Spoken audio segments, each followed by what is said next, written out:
Surat Lions club દ્વારા શહેરમાં cycle રેલીનું આયોજન કરવામાં આવ્યું હતું.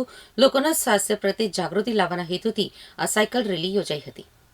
આ રેલીમાં મોટી સંખ્યામાં લોકોએ સાયકલ ચલાવીને ઉત્સાહપૂર્વક ભાગ લીધો હતો. લાયન્સ ક્લબના તમામ સભ્યો પણ આ રેલીમાં ઉપસ્થિત રહ્યા હતા.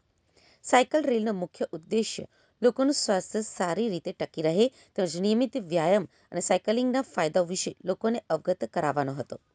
આ અવસરે લાયન્સ ક્લબ દ્વારા કરવામાં આવતા વિવિધ સામાજિક કાર્યો વિશે પણ માહિતી આપવામાં આવી હતી. લાયન્સ ક્લબના સભ્ય રમેશ ચૌધરી વધુમાં વધુ લોકોને લાયન્સ ક્લબ સાથે જોડાવા માટે અપીલ કરી હતી. લાયન્સ ક્લબ દ્વારા ભવિષ્યમાં પણ આવા જાગૃતિપૂર્ણ કાર્યક્રમો યોજાતા રહેશે તેવી માહિતી પણ આપવામાં આવી હતી. ये आपका परिचय? जी, मैं अनिल मडिया जैन हूँ और मैं साइकिलिस्ट हूँ, सूरत साइकिलिस्ट ग्रुप से हूँ.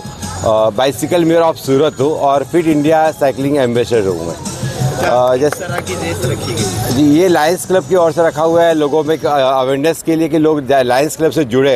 जैसे जानते हैं कि लायंस क्लब बहुत सारी सोशल एक्टिविटीज़ करते हैं.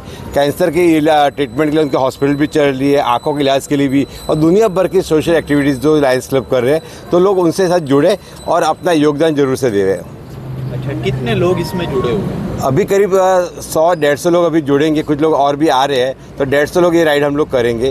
और साथ में सूरत के लोगों के संदेश देना चाहेंगे कि आप सभी लाइन से जुड़े और एक सोशल कोच के लिए साथ अपने हाथ से हाथ मिलाएं. હું lion Priyanka Jain Rawal second vice district governor છું.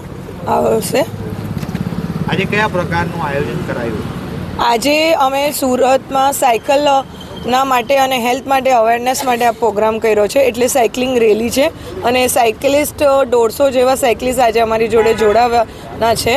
અને અમારી જોડે ફેમસ આપણા અજયભાઈ છે, અમારા અનિલભાઈ છે, અને હેમલભાઈ, પરેશભાઈ, મોનાબેન અને અમારા રમેશભાઈ ચૌધરી, જેમને આ વસ્તુ કરી છે, જેનાથી શું થાય કે આખા સુરત શહેરમાં હેલ્થની અવેરનેસ થાય.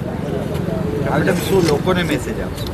લોકોને કેન્સર માટે જે અવેરનેસ કરવાની છે એ, અને સ્પેશિયલી હેલ્થ અવેરનેસ આજે જે છે કે સાયકલ ને બીજા બધા નશાઓ છોડીને આ નશામાં આપણે હેલ્થના નશામાં જોડાઈ જઈએ, એ અમે આજે મેસેજ આપવાના છે.